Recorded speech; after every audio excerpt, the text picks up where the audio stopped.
Hello, hello. Kamusta? Good morning sa inyo. Happy Sunday.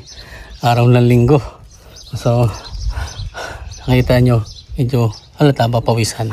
Pawisan ako ngayon kasi nag-loan na naman si Mami. Ayan, kinuntinyo niya. Kasi di ba kahapon, merong severe thunderstorm warning.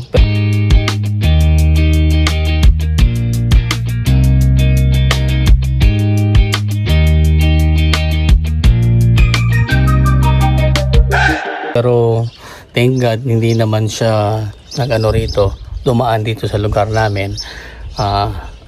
Alam ko bandang Carlisle yata, parang doon yata yung pero hindi naman yata bumagsak. I'm not sure. Mano-mano kong palahin.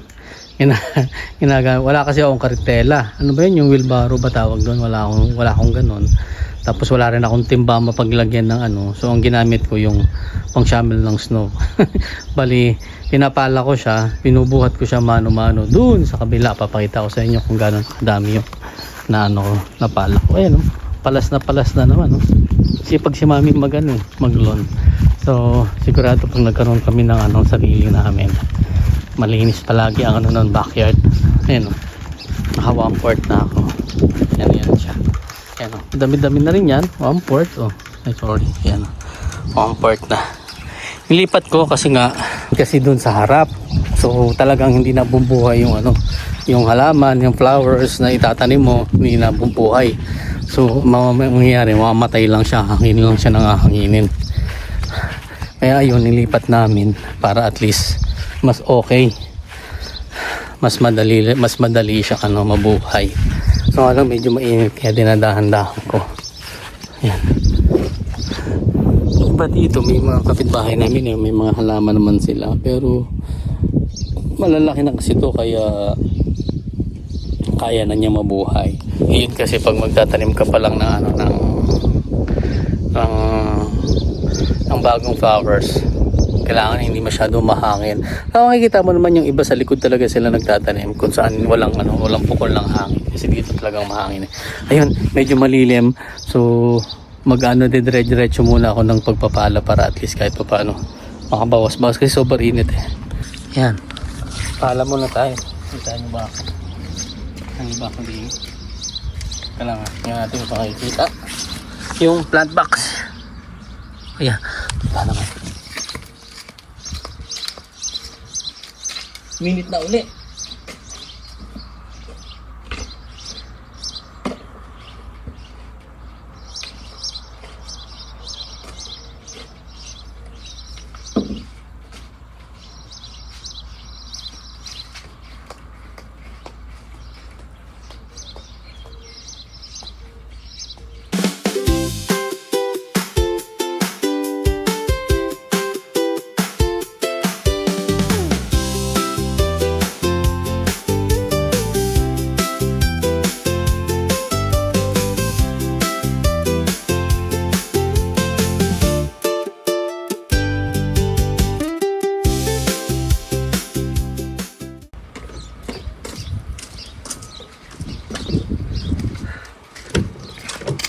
Hinga muna. Sinasamantala ko yung malilim na hindi masyado sikat ang araw. Kaunti na lang. Ayan kaunti na lang yan. Hindi na punong-puno yan eh. Siguro mga ilang hakot pa. Kayang mapupuno din yan. Tapos balak ko alisin ko na yung plant box. Tapos lilinisin ko tong pinaka Tapos pwede nang tumambay dito. Upuan. Ayan, di ba? Mas maganda. Tapos ginawan ko lang harang ito. Yan, lagyan ko tong harang. Ayan Lagyan ko siya ng harang para pag may upuan doon, hindi masyado mahangin. Kasi usually dito galing ng hangin eh. Kaya namin. Sige, mamaya na lang. Sounds muna tayo. Pakita ko sa inyo kung matapos ko. Kung kaya kong tapusin ngayon. Or pagod na. Kaya nagdire-diretso ko sa inyo kanina. Kasi sa amin hindi nakakalam, nag-construction din ako sa Pilipinas. Construction sa sarili naming bahay. Nung kami nag-construction, habang ginagawa yung bahay namin, siyempre kahit pa paano tutulong ka, di ba? Hindi po pwede yung sila lang gagawa. At least kahit pa paano mapabilis yung trabaho. So bawas ng tao rin. Kunyari kung 6, 7 kailangan nilang tao. So 6 na lang kasi less na ako, 'di ba? Ayun. Siya, sige, mamaya na lang. Sige, aakyat na ako at pagod na ako. Grabe. Makikita niyo naman yung kilikili ko. Lagi ako nakasanto kasi mainit na. Yan. Sige, mamaya na lang. Kain na muna kami. Surprise kay mami kasi hindi niya pa alam kung anong natapos ko.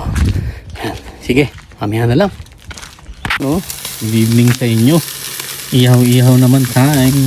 Anong oras na? Mag-8 na yata. Ano mami? Mag-8 na ba?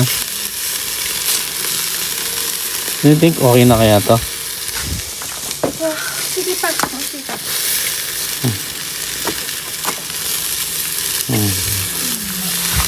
Ano? Ihaw-ihaw barbecue. Ayan, pre, oh. Sarap, oh. Tapos meron pa kami corn. Ihaw kami ng corn. Diba? Yan ang gawain dito. Mag-ihaw na mag-ihaw. Ayos, sige. Pwede din sa dulo. Pwede mo na ilagay yung corn din. Sa side. Ito sa side. Yeah. Ayun na natin, oh. Para at least sayang yung init, eh. Diba? Yan yung ano, ganap dito pag ganitong oras na. Yan, oh. Naglon na, eh. Naglon doon. Nagmower na. Yan, maayos na maayos. Wala pang mga dandelion ulit. Ayan. Sarap mag-barbecue, oh. Susunog na ito, mami.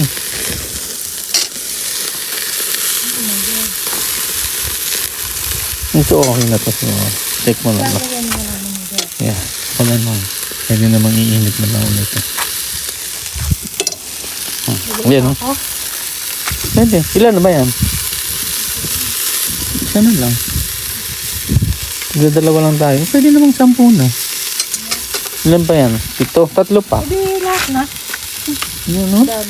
Ang dami masyado. Magtira ka lang. Pwede naman magtira. Ano yun? Ilan na to? 3. Yan, 2. Isa pa. Isa pa? Oo. Marami. Yun. Wow. Sarap. Yun, no? The best. Isa pa? Okay na. Ginilid ko lang. Ayan. Sarap, oh. Ang bango. Kung aamoy nyo lang yung naaamoy na amoy. Ang bango, sarap. Ayun, chef. Sige, mamaya na lang. Yan, pwede na yun namin ko naman. Yan. Kamusta na kayo? Isang magandang araw, isang linggo. Linggong sikat ang araw. Yun, bago ang lahat. Happy Father's Day sa inyo. Sa mga tatay dyan, Happy Father's Day sa inyong lahat. Yan, sa Pilipinas, kung nasaan man kayo, dun sa mga nanonood, Happy Father's Day sa inyo. Araw natin to.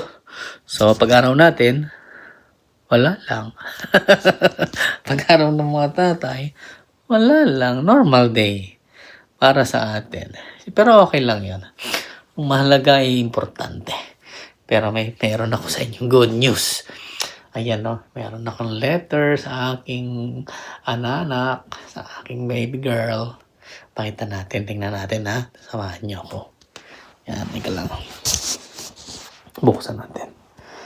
Parang may sulod-sud ako, eh. Ano ba? Yan, no? Ano to? Handmade. Ding, ding, ding, ding. Surprise. Wow. Double ano pa. Double barrel. May letter pa pang isa. Wala na. Up. Empty. Empty na yun. Bango naman. May bango pa, ha? Ang bango. Ang bango-bango. Ayan na, oh. To Daddy. Wow! Wow! Happy Father's Day, dear Dad. Ayan, nakalagay, oh. Basahin natin ng ano sa atin ni Poleng. Course po, kasi iniinom ko, course, oh. Beer, oh. Alatang manginginom yung tatay, ano. Thank you for always working hard and helping with laundry.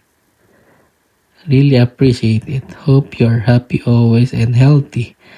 Really hope you don't get mad at me. Mwah. Thank you, Momo. Chup chup. More subscribers to come. Ay, hindi niyo pala nakikita. Sorry. Ayan na. Pero hope narinig niyo. Ayan naman, nakaka-touch naman ng aking baby girl. Merong ano. Yan. Happy Father's Day. Thank you, Poleng. Thank you. Siyempre, di ba, nakakataba ng puso pag ganito. Di ba? Nakakataba ng puso pag yung, siyempre may baby, may anak ka na nagbibigay ng mga ganyan, mga letter. Palagi yan, walang mintis yan si Poleng kahit na anong occasion na Father's Day, birthday ko, Christmas, yan, palaging may ano